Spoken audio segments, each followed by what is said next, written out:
ఇటుక అమరావతికి చట్టబద్ధత బిల్లుకు పార్లమెంటు మద్దతు తెలపడంతో చిత్తూరు జిల్లా వ్యాప్తంగా ప్రజలు హర్షం వ్యక్తం చేశారు. టీడీపీ ఆఫీసులో ఆ పార్టీ జిల్లా అధ్యక్షులు షణ్ముఖం రెడ్డి ఆధ్వర్యంలో టీడీపీ కేడర్ సంబరాలు చేసుకున్నారు. కూటమి పాలనలో అమరావతి శరవేగంగా అభివృద్ధి చెందుతుందని ఆకాంక్షించారు. ఆంధ్ర రాష్ట్ర ప్రజానికానికి ఒక ఉజ్వలమైనటువంటి రోజు, ఒక పవిత్రమైన రోజు. ఈరోజు ఒంటిమిట్టలో శ్రీ సీతారాముల వారి కళ్యాణం. మనం ఎవరు ఏ పార్టీ అధికారంలోకి ఉన్నా రామరాజ్యాన్ని తీసుకొస్తామని చెప్తుంటారు.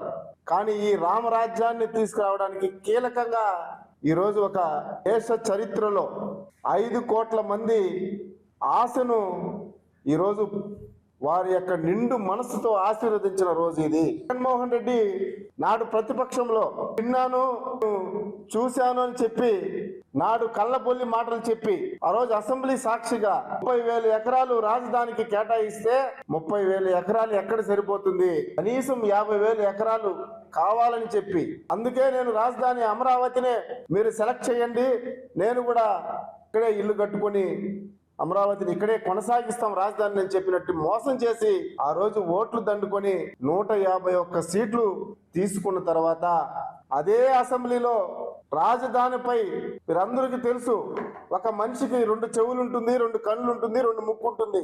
కానీ జగన్మోహన్ రెడ్డికి 2 నాలుకలు కూడా ఉంది. అందుకే ఆయన జగన్మోహన్ రెడ్డి.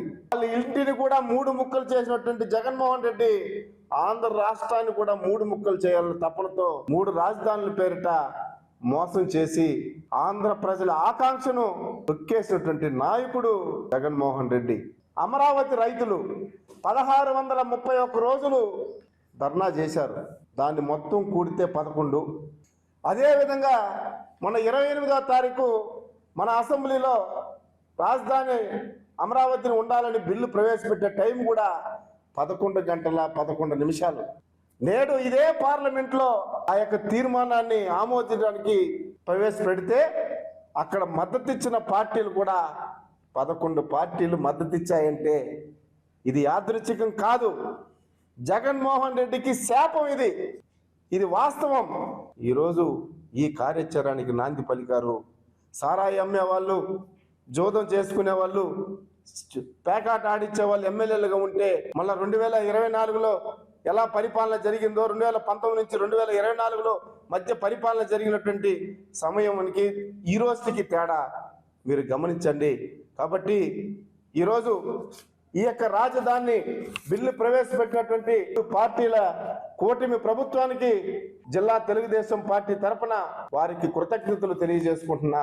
ఈ మా యొక్క ఆంధ్రుల యొక్క భవిష్యత్తుకి మేము కూడా ఒక దీవిటిగా నిలబడినటువంటి ఎమ్మెల్యేలు కూడా ప్రత్యేకంగా ధన్యవాదాలు తెలియజేసుకుంటున్నా.